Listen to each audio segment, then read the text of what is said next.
Hey, what's up everyone, and welcome to another D4 guide. This time for the Sorceress.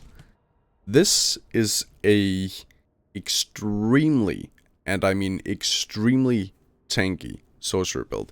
So if you are a lesser experienced ARPG player who wants a build that can take on the bosses with your eyes closed just spamming your buttons, this build will be for you. Our main damage relies on our Ice Blades, Fire Shield, and Blizzard, and then we just spam Arc Glass in between those. Basically, the gameplay is quite simple. You press your Frost Nova, and then you press your Ice Blades, and then you just spam your buttons while holding down your Arc Glass. That is basically the gameplay. This build is so ridiculously tanky, and you're gonna see why in just a moment. So let's just get straight into the skill tree. Oh, by the way, this build will not work until you have done the Sorcerer quest. So if you go into your map, when you get the Sorcerer quest in here in the priority, I think you get it around level 10, but I am not entirely sure. But as soon as you get that quest, it's fairly simple. You just have to go... Where am I? Down here, and talk to a dude, and then go inside this dungeon, and boom, you're done. You are able to put an enhancement on a skill. We choose Ice Blades for this build because every time we've used a total of, how do I put this? When you have used a total of 20 seconds in cooldowns, so for example, Ice Armor is 18 seconds, right? So if we use Ice Armor and, and Frost Nova, for example, we've used a little bit more than 32 seconds. I mean 30 seconds of cooldowns. We're gonna be spamming at least one Ice Blade, right? And have 10-second cooldown. You can see that you're gonna have the buff here. So if I use this, there we go. See, we've used more than 20. We've summoned an Ice Blade. Hopefully that makes sense. You don't need to pay attention to this. This is gonna happen automatically. So don't you worry about it. But we need this for the build to work. Okay?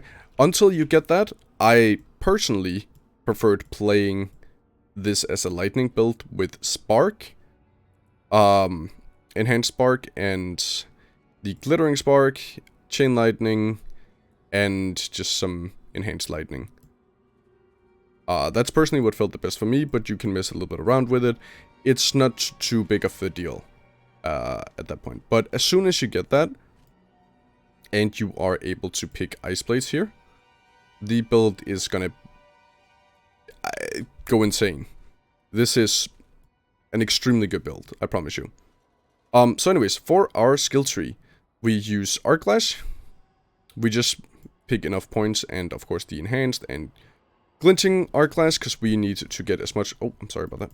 We need to get as much cooldown as possible. We need to constantly be able to spam our buttons, and we do that by getting cooldown reduction here, for example. This is just a little bit extra. You don't actually need this. You could check the movement speed, but it just helps out a little bit, smooth out the build. So you pick Arc Glass, you pick these two, and then you just put enough points into Arc Glass so you can get down to your defensives. For defensives, we want Frost Nova with the Enhanced Frost Nova, which is reduces the cooldown of Frost Nova, which is really nice, and makes them vulnerable. Now, this is really important because of the way that Ice Blade works, which we'll get into in a moment, but this is going to give us so much cooldown reduction. Next up, we have Flame Shield, which does a little bit of damage, and it gives us more defense. We'll also get into in a moment. There's a lot of getting into it in a moment. I'm sorry about that. We pick Flame Shield just for movement speed. The reason why we pick this is in order to get the Shimmering Flame, which heals us 50% of our missing life. We barely ever lose life, but if we get to lose life, we are just going to heal it right back up straight away. And the Mystical Flame doesn't do anything for us because we are barely using any mana. Next up, we have Ice Armor, which is just a nice defensive armor, and it has good cooldown. There is a world where you could technically use Teleport instead. The thing is just, it doesn't feel that good while you're mid-combat spamming your buttons to sit and teleport in the middle of everything. So hopefully So I definitely prefer the Ice Armor. You don't actually need this. You are going to be super tanky without it, so... But we're picking this anyways. Next up, now we're getting into the juicy part. So we pick Ice Blades, which is summon a little minion force that hits the enemy, does a little bit of damage. We have the Enhanced Ice Blades, so whenever the Ice Blade... Whenever this little filler... Resummon him. Whenever these fillers hits a vulnerable enemy... his cooldown is gonna get reduced by 1 second. Remember, we make our enemies vulnerable by Frost Novaing them. And then we get the Summoned Ice Blade right here, which makes half of this cooldown reduction that we get from them hitting work on all of our other skills. So that means every single time that our Ice Blade hits a vulnerable enemy, they're gonna reduce our cooldowns of Frost Nova, Ice Armor, and Flame Shield by 0.5 seconds. Oh, I almost forgot to mention, we also pick the Elemental Attunements, just to sometimes reduce the entirety of cooldown on one of these 3 skills. Completely forgot to mention that. But priority is just getting, you know, one of these things, getting these 2, and then this is just a really nice filler, but this definitely helps out a lot, just keeping the cooldowns rolling. Next up we have Align the Elements. This is not too important. The main reason we're picking this is to get protection, because whenever we use a cooldown, it gives us 30% of our max life as a parry for 5 seconds, and we are going to be using a lot of cooldowns. And when I say a lot, I mean a lot of cooldowns. So this is going to be up 100% of the time. Next up, we have Blizzard, which is just a nice little extra damage. It doesn't do insane amounts, but it's just a little bit of extra damage. It all helps out. And then finally, we are going to be picking Permafrost. And I would prioritize taking the Hoarfrost first, after we pick that up. Just because they're basically always going to be chilled more or less, at least while they're inside of a Blizzard or hit by a Frost Nova. So we're constantly going to get this damage, this increased damage to them. But this one only works for elites, and this one is a little bit more inconsistent because they're not always vulnerable, but they're going to be a lot of the time. Yeah, so let's get into some gameplay. Oh, by the way, we have no uniques that does anything cool for the build, so you don't need to think too much about that. And if your question is right now if this build is going to hold up into later into the game, I wish we could get level 30, because this build is probably going to be able to scale insanely well. Like, first of all, we get a lot of extra damage right here that we are missing right now.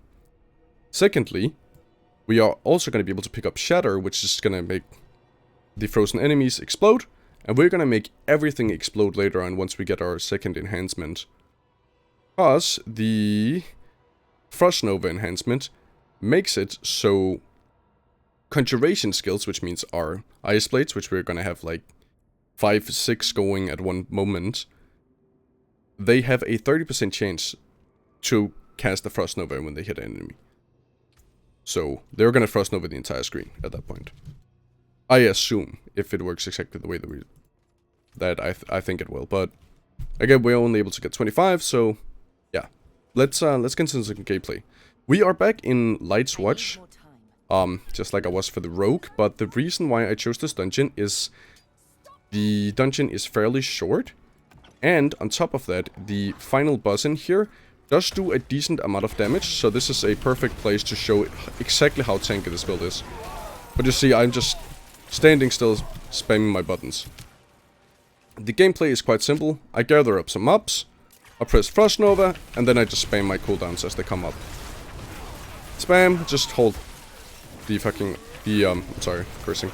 The Arclash, and then you just spam your buttons in between, and you just, yeah, have the Blizzard up for a little bit of extra damage.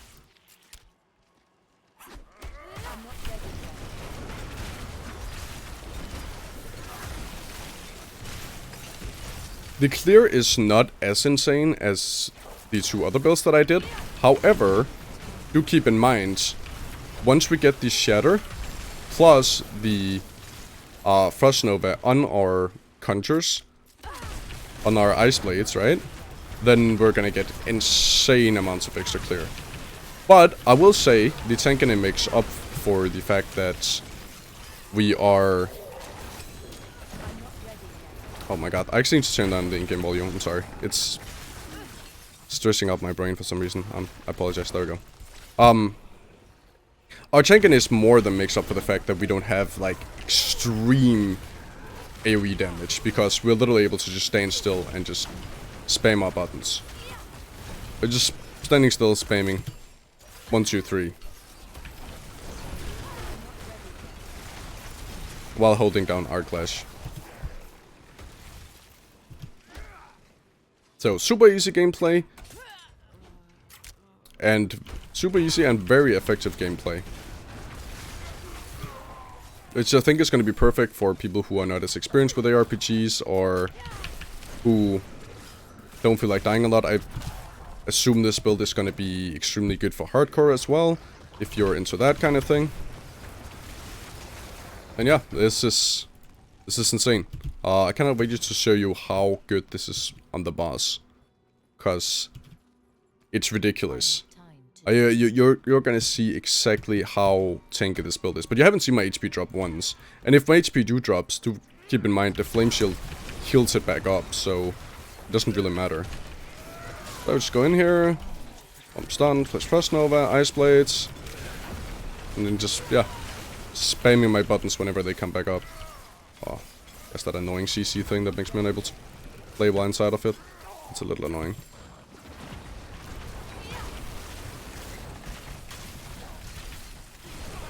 Spam, spam, spam. Spam, spam, spam.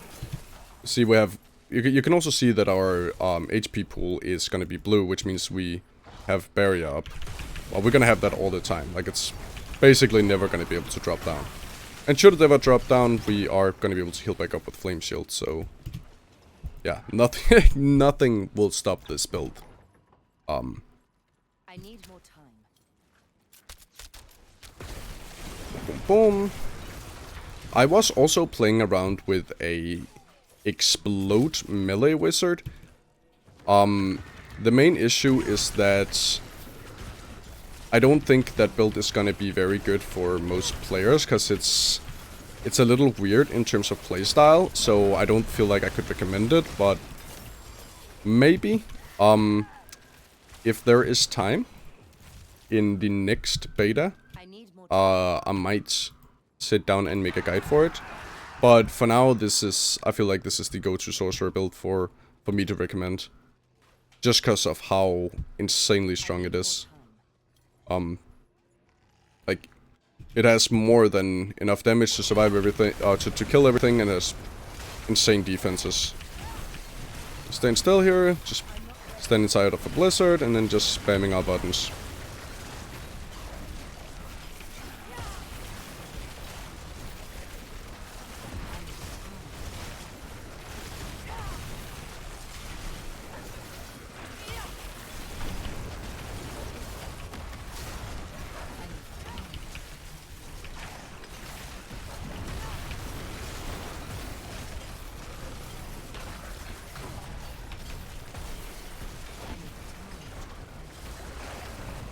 Go, and now, in just a moment... Oh, I forgot there's this room we have to pass through.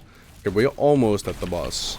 Oh, I'm so excited. I cannot wait to show you guys just how ridiculous this is going to be.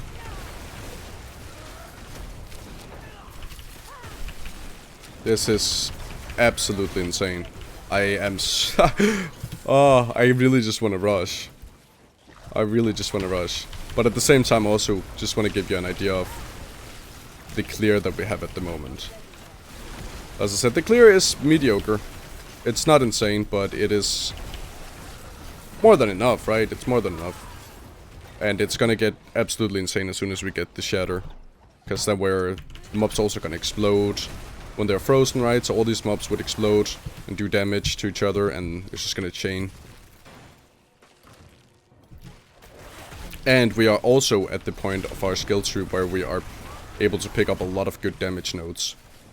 Which we unfortunately do not have enough skill points in the beta to pick.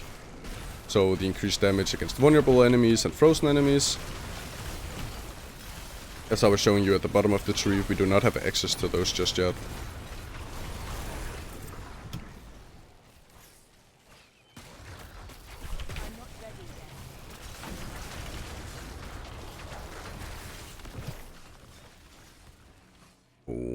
Okay.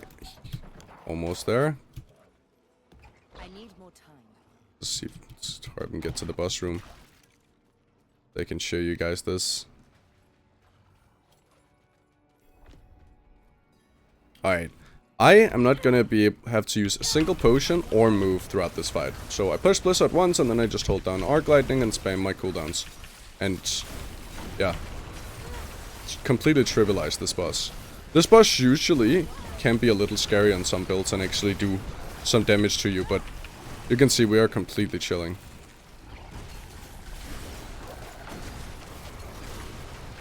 Completely chilling. And the boss damage is actually pretty okay, I would say. Again, it's not insane, but we are missing some good damage nodes.